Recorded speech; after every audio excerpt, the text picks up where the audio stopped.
Gbajúgbajà òṣèrékùnrin ní Ibrahim Chatta ló ti sọ pé òun kò yá owó ní báǹkì bẹ́ẹ̀ sì lòun kò tọrọ owó lọ́wọ́ ẹnikẹ́ni láti fi kọ́ abúlé tíátà yẹn Film Village òun. Ibrahim Chatta sọ pé tọ́rọ́kọ́bọ̀ tóun rí ni òun lò láti fi kọ́ abúlé tíátà náà yẹn Film Village àti pé òun kò ṣe ojú kòkòrò tàbí sáré tí kò yẹ lórí rẹ̀. Ògbóǹtarìgì òṣèré tíátà tó mọ̀ nípa àṣà ìṣe àti lílo èdè Yorùbá lọ́nà tó tọ́ sọ pé abúlé náà lòun ti ya iṣẹ́ àgbéléwò tóun pè ní Olókìkí Òru. Ó jẹ́ kó di mímọ̀ pé àsìkò tóun fẹ́ ya sinimá olóyìnbó kan tó pè ní Voiceless ní àjàkálẹ̀ àrùn kòrónà wọlé dé tó sì fa ìdádúró. Bákan náà ló fi kún ọ̀rọ̀ rẹ̀ pé ọ̀nà tóun fẹ́ gbà ṣe ìfẹ̀yìntì òun nídìí iṣẹ́ tíátà nígbà náà yàtọ̀ sí èròǹgbà ọ̀pọ̀ èèyàn. Ẹ wò ó, ọ̀rọ̀ kì í dùn lẹ́nu agbọ̀rọ̀dùn, ẹ gbọ́ àlàyé kíkún lẹ́nu ọlọ́rọ̀ ìyẹn Ibrahim Chatta fúnra ẹ̀. I want to have a space starting out to film. So in 2010, I check up Bode Babalola on Biotech. When I want to film, come, I'm happy to you all. I'm going to follow for you. So Bani actually, so I'm going to yo. At the point, Bani actually.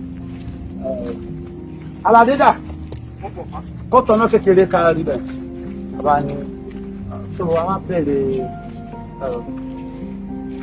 kó ṣáà ní àníyàn pé a fẹ́ ṣe so kí má dá yín lágara ilé méjì la máa ń ṣe bọ́ mi mọ̀ pé báyẹn ló máa ìgbà tó wá wáyé tó mọ̀ mọ̀ nǹkan máa wáyé mo wá jẹ́ kan ibi mo ti ya Olókìkí Òru ní village rẹ̀ so ìgbà tó wá di wọ́n á lọ ń ṣe mo ti polówó title kan Voiceless àti ṣe rí dín àti so much èmi àtàwọn ṣàfihàn lò kẹ́hìndé Bánkọ́lé ọkùnrin jíde yẹmi ṣọládé ìdàmọ́lára yá pọ̀ gan àtàwọn ṣe kíní yẹn máa ní òkè covid wa lọ ṣẹlẹ̀ sí gbogbo wa ìgbà náà ni mo ń propose from very tired my retirement wasn't to go away completely but to do it differently so àwa lọ bẹ̀rẹ̀ ní ìgbà tí covid wa mú wa yẹn after covid wọn padà ṣe ó kó lẹ́wà sí ẹ ní mind gbogbo àwọn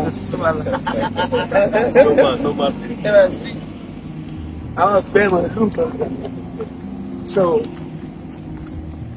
àti covid wa lọ mo á bẹ̀rẹ̀ padà ní pé òkè a máa tó ya iṣẹ́ ìtẹsán a máa tó ya iṣẹ́ ẹ so by the time ẹ máa padà wá ẹ máa wá ọdún nínú ọgbà ìwẹ̀ we have 29 rooms we're working on.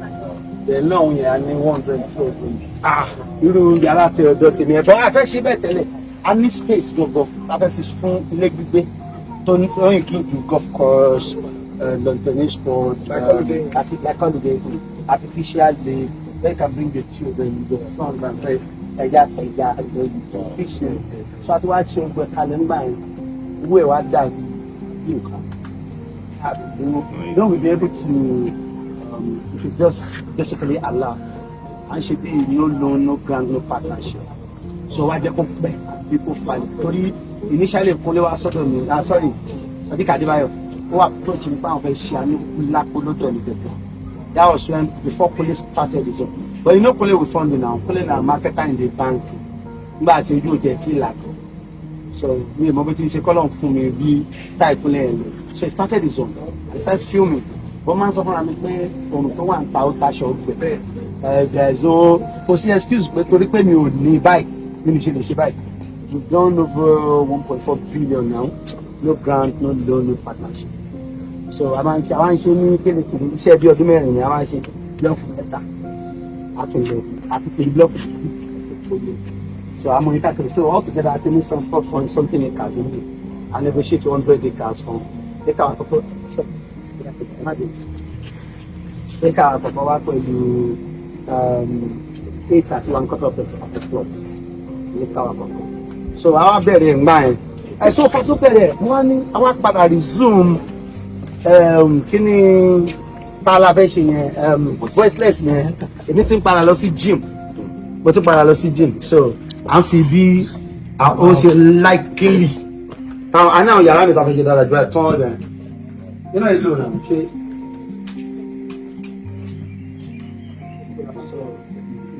Wow.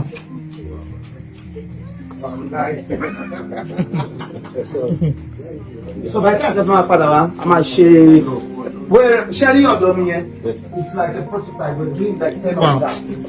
Wow, like 10 of them here. From different baba àti ìyá àtọmọ. But you to ba open bí irú tèmi yẹn. Ìyẹn ó máa wà fún bí kí ni ti ko rẹ̀ náà. No, you to ba open bí tèmi, ó máa jẹ́ ọkùnrin àtọmọ, ìyá àtọmọ ní apartment. A room studio ni wọ́n. Okay. Suit, when you stand in the middle, you can see my bedroom, my bedside, my kitchenette, my office side. So, something like that. Abiboya, Babati, I think when I did because Patala salary, dining kitchen, nobody will be able to come in. I've had the bedroom, I'm every tabati de pana. So I can the bedroom here. I will say no, come out the that. Leave it open. Like when your woman is dating and then the guy is dating, the woman said, oh, she or in the morning, the lady is still sleeping, the wife is sleeping, and the guy goes to the kitchen. What was I say? He was the type of bounce that he goes through. So out of that kind again, I need a design just to put upstairs. Inspire my you know what they want to do. I need to write there.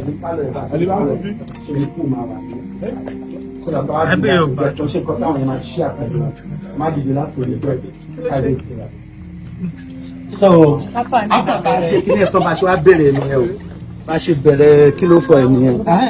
Why para lọ sí gym? Wọ́n kàn lo title yẹn. Title tàbí sansi.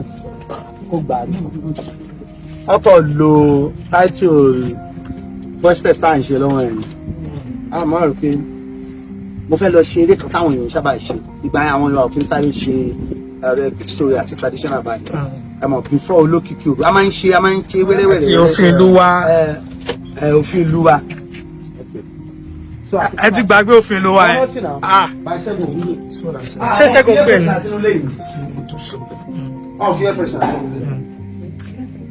Ẹ sọ fún ọ̀tá bá ti jáde ó tọ́fì ohun ẹ̀sán àbẹ̀tú mi náà kéré la. Ibi ìstọ́fì o nígbà mọ̀ bọ́ọ̀lù kẹ́míkà. Àwọn ẹ̀ sábà náà gbọ́ kẹ́míkà tó ń ṣe kẹ́mí. Samson, let them come back. Gudu.